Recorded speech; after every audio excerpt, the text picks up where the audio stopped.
Out and then 3, 2, 1. Hi, I'm David Fetter, Executive Editor Technical for Prepared Foods Media, and welcome to a Prepared Foods series on technical trends in new product development. Today, we're taking a look at trends in pasta with Fred Scarpulla. I'm going to start over again. I never got the pronunciation of your last name. Scarpulla. Scarpulla, okay. Sorry about that. No worries I whatsoever. didn't think about it until it was in my face. I'm like, wait a minute. Yeah, no worries. No worries. All right.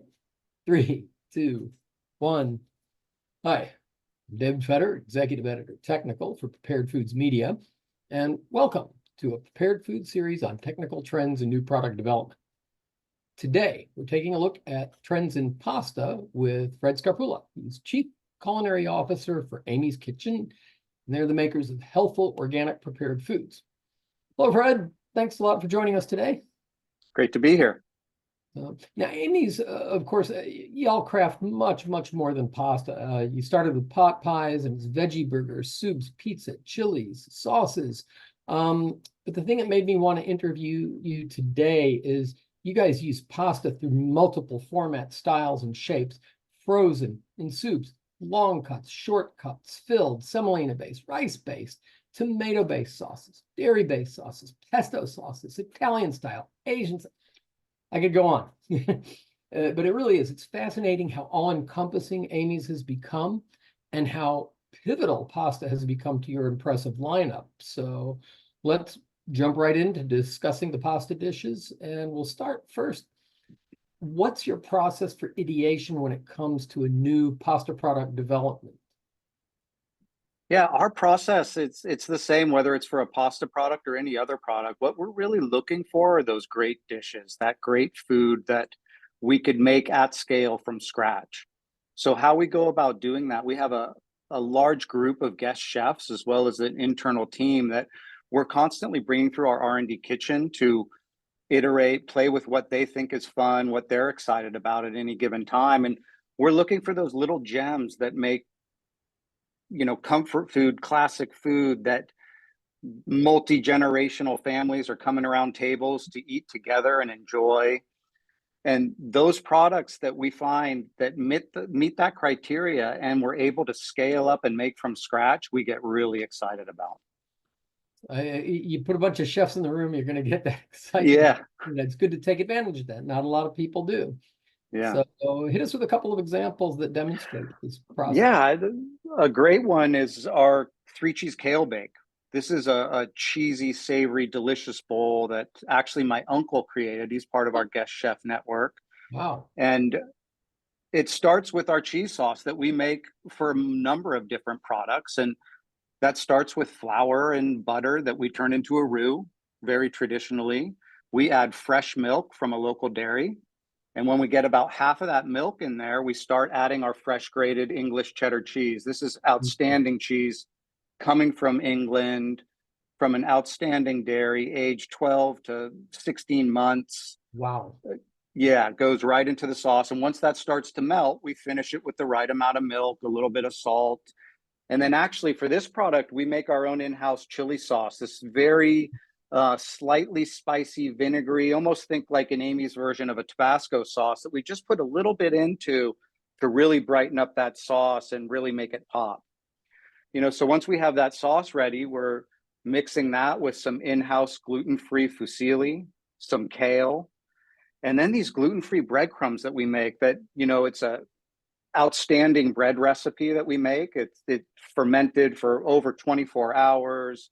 We make the bread, we grind it, we do various different drying and baking steps where we end up with just these outstanding breadcrumbs that we top the product with a little bit more of that English cheddar cheese and then that gluten-free breadcrumbs, and it's delicious. That's awesome. Yeah. And what I we've know we're supposed to seen, be objective here, but that sounds awesome.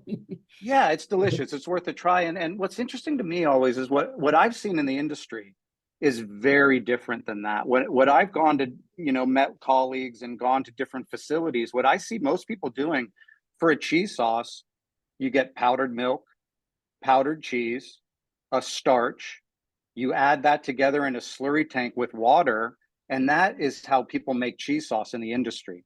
And so you think about the differences of the logistics and of the complications of using fresh milk and fresh cheese versus those powdered items. That's what I mean by making from scratch and what we really get excited about. Let me throw in just a quick ringer question. You don't have to answer, but how price price point wise, how much, if you're allowed to say what kind of a percentage that adds over what you're talking about, the powdered milk, powdered cheese slurry? Um, Yeah, I would it, love to answer the question. I honestly, because we don't even deal with powdered products like that, I don't know what they cost. I imagine it's quite a bit more. I think we're significantly higher food costs than most companies. that's amazing just because price point, like I said, I buy Amy's, for my own home, and for the type of product it is, uh, y'all are competitive. And even yesterday, I picked up some on sale, some soups for my son, and they were priced below some of the competitors and even some of the more mainstream competitors. So I'm impressed. Yeah, absolutely. You said you had a few examples. Yeah, another one, pad thai. I don't know if you're familiar with that product, an No. outstanding product we make, originally developed by this talented young man who grew up above his grandmother's restaurant in Bangkok. Wow. Uh, Believe it or not, that sauce starts 4 weeks before a production run where we pickle our own garlic. And Ah, you could imagine the intensity of a pickled garlic. It's similar to that chili sauce in the last example. We use very little of this. It's this 4 week process of fermentation where it comes together, and we put a tiny bit in this sauce, and it really takes the sauce to a next level. I can But imagine. once that's ready, we're adding brown rice vinegar, tamarind, tamari, a little bit of sugar, uh, onions and oil and paprika, and in literally in three different kettles we're doing different cooking processes that all come together into this one sauce. It's probably one of our most complex sauces that we make, but super savory and delicious and traditionally made.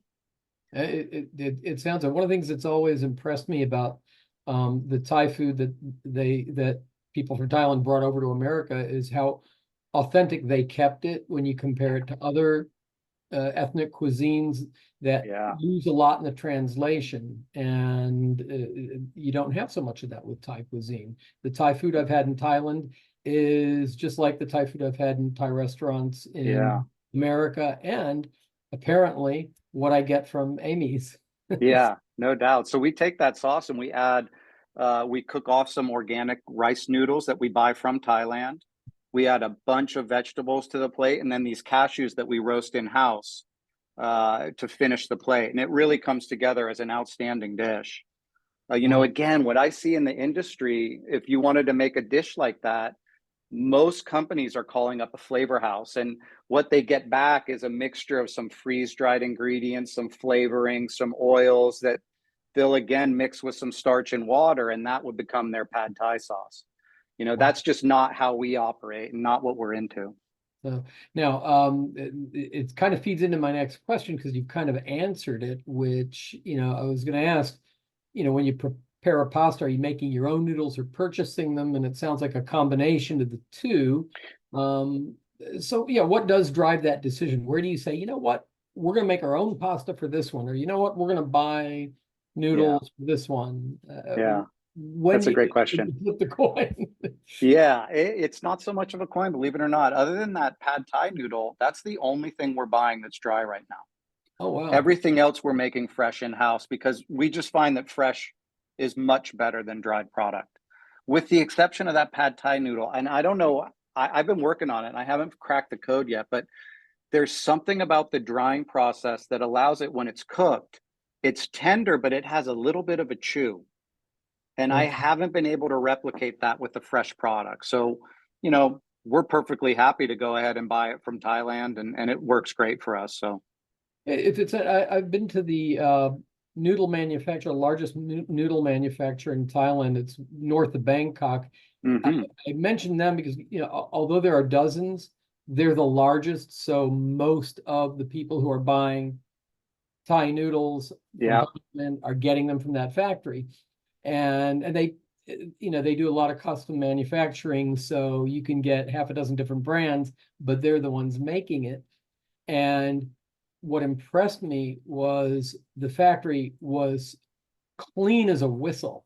Yep. And when I was there last a few years ago, I think the year before COVID, the guy who manages and runs that plant is actually a Chinese American from San Francisco, right up Well, you know, or down the street from you guys.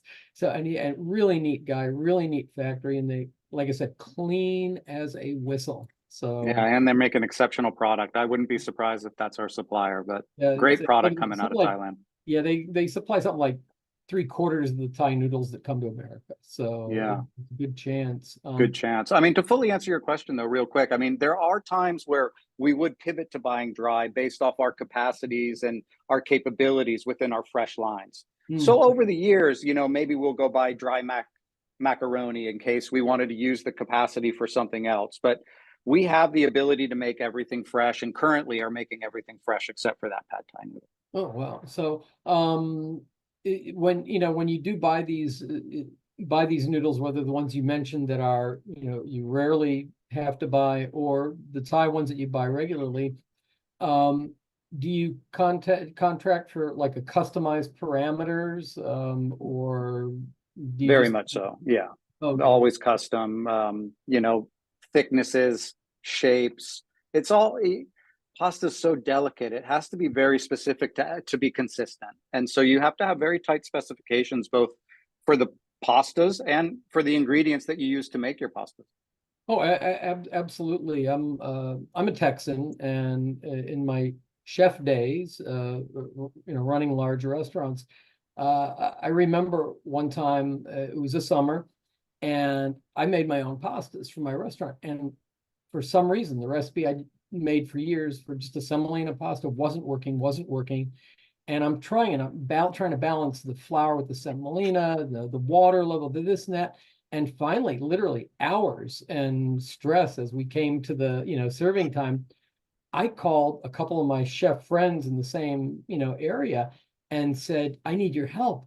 And one of them, who ran, you know, one of the top restaurants in the state, you know, I tell him what's going on. He goes, "Oh my God, I thought it was me." He was having the same trouble. And all it was, when we finally figured it out, it was 105 degrees outside. And that, combined with humidity in the kitchen, just the ambient temperature being just a few degrees above normal in that kitchen, Yeah. completely blew it for us. But Yeah. once we brainstormed, we got to crank out our pasta and we solved it. But it was just so delicate, so balanced. Yeah. Fascinating. So I feel your pain when that happens. Yeah. Yeah. So so yeah, talk me through when you're making your pasta.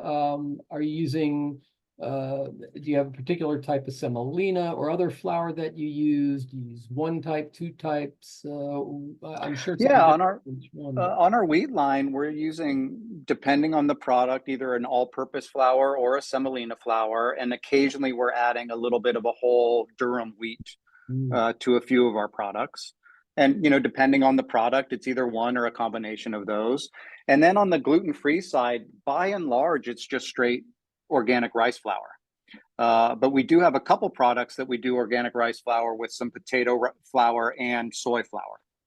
got it. So on the ratio of water to semolina, we just talked about that a little bit. Depends on the condition. Yeah. It- But do you have anything that you do special that you can disclose? Don't give away any Yeah, of course, of course. The, proprietary. you know, shortcut, long cut, filled pastas, gluten-free and wheat, they're all so different. They have very specific parameters, whether it's moisture content, extrusion pressures, mixing times and temperatures, all those things to your point, it's very specific.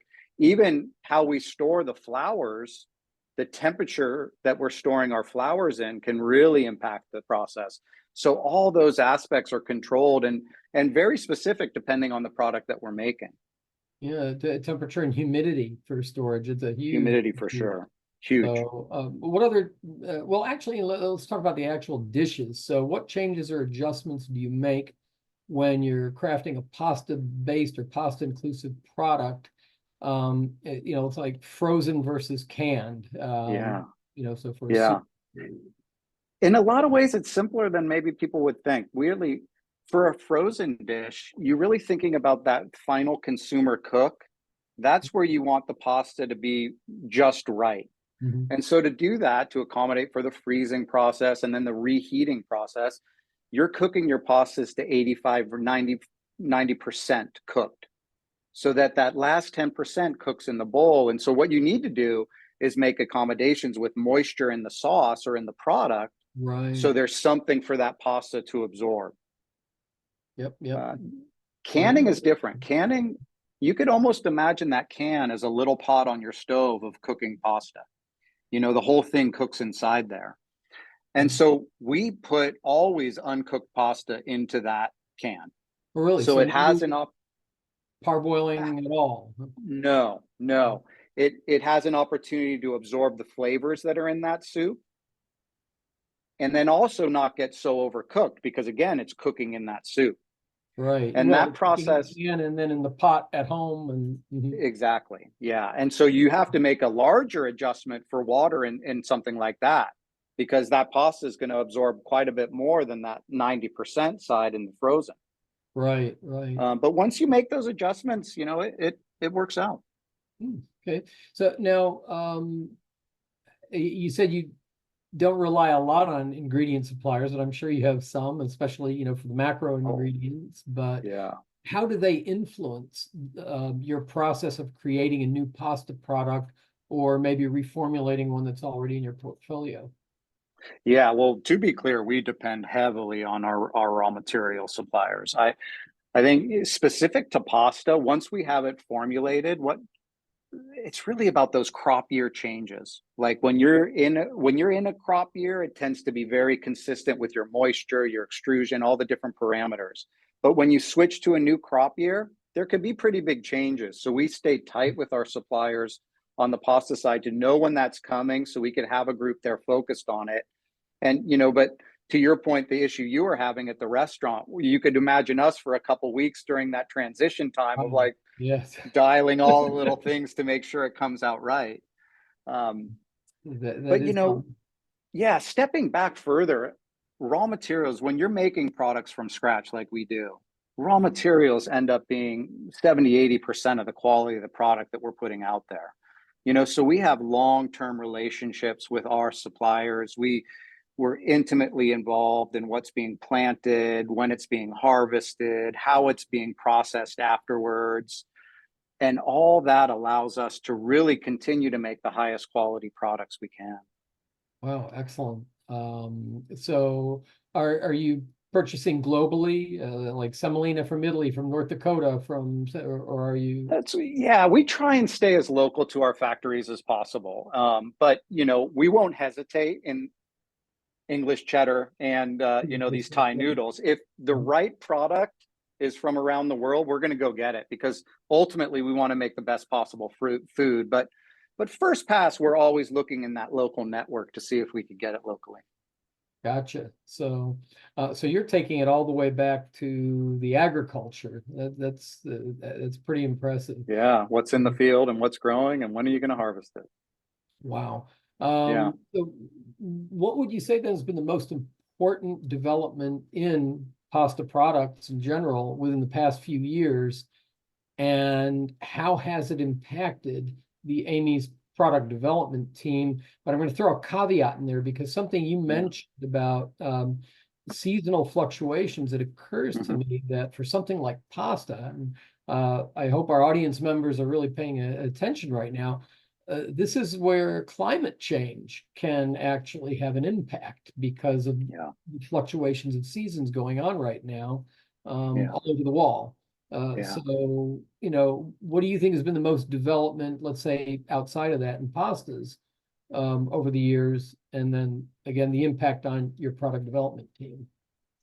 Well, for us, probably the biggest thing in the innovation side that we're most excited about is what we've done with gluten-free pastas.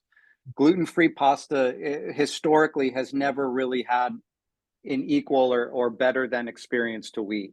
We've put a ton of energy and effort into figuring out how to make great rice gluten-free pasta.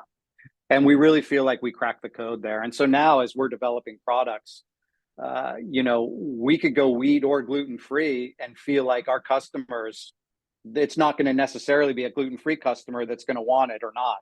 It's going to appeal to everyone out in the marketplace. Nice, nice. So Super exciting. yeah, gluten-free, it is one of the hardest things to get right in pasta. And Yeah. it's so let's go to actual product development of new dishes. What bold new approaches to pasta dishes, products are in the pipeline for Amy's that you are free to talk about? Don't give away the store, but tell us what you can tell us, if you can tell us. Yeah, well, I will tell you, we just launched a new product called a pasta and penne and vegetable bowl. That's this outstanding mushroom spinach penne dish with a beautiful bechamel background that we're really excited about, and that is just getting out into the marketplace. We got a ton of products that we're working on right now, a lot of innovation happening, and you could rest assured, noodles, pasta, filled pasta, they're part of almost all of it. Oh, But really not ready to share anything of what's coming yet. But you'll see it in the marketplace soon. no, that's enough. It's just nice to, it's always nice to hear what you're excited about. Listen, I know we're out of time. I want to thank you so much, Fred. It's really been an enlightening look into the creative forces at Amy's. And even I wasn't aware, and I'm a buyer. I wasn't, we always have some Amy something in the house. I didn't realize how the Herculean efforts you guys make to have these products be truly homemade and stick to the Amy's mission from the get-go, almost 40 years ago. So, Yeah. Like I said, we're out of time. I want to thank you. I want to thank our audience members for joining us. I hope you all found this inside view of this legacy company's culinary artistry as exciting as I did. Again, I'm David Fetter, Executive Editor Technical for Prepared Foods Media. We've been chatting about pasta with Fred Scarpulla, Chief Culinary Officer at Amy's Kitchen Inc. Don't forget to pop into the preparedfoods.com menu where you're going to find just an abundance of information, many more videos, podcasts, articles, and resources of value about pasta and about all foods and beverages. Just perfect for today's food and beverage product developers and product makers. So thank y'all, and until next time. And we're out. There we go. Okay, I thought that